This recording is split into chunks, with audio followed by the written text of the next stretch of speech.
So I was a student at the University of Central Florida studying broadcast journalism. I had a professor who essentially told all of the students to show initiative except for me, and he knew that I had conservative viewpoints and I was a strong Christian.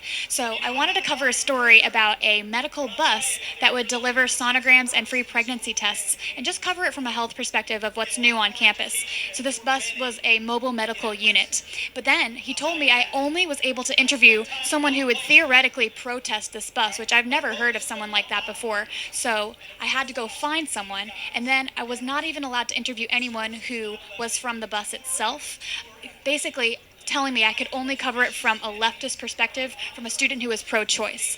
I was only able to use her soundbite and couldn't cover anything else. So I experienced censorship while a student at the University of Central Florida, and also a little bit with my time at National Public Radio as well. Did you produce that story in the end? So at the end, I did produce the story, but he wouldn't let it go on air. So he controlled whatever I published, and unfortunately would not let me talk about what I wanted to talk about, even from a neutral perspective as a journalist.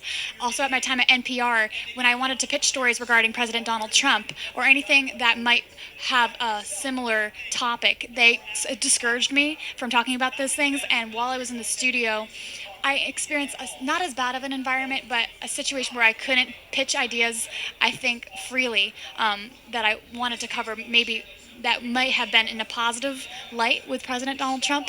So I decided to create my own YouTube channel, which is Conservative Shoutout. And that way I'm able to publish what I want to say freely.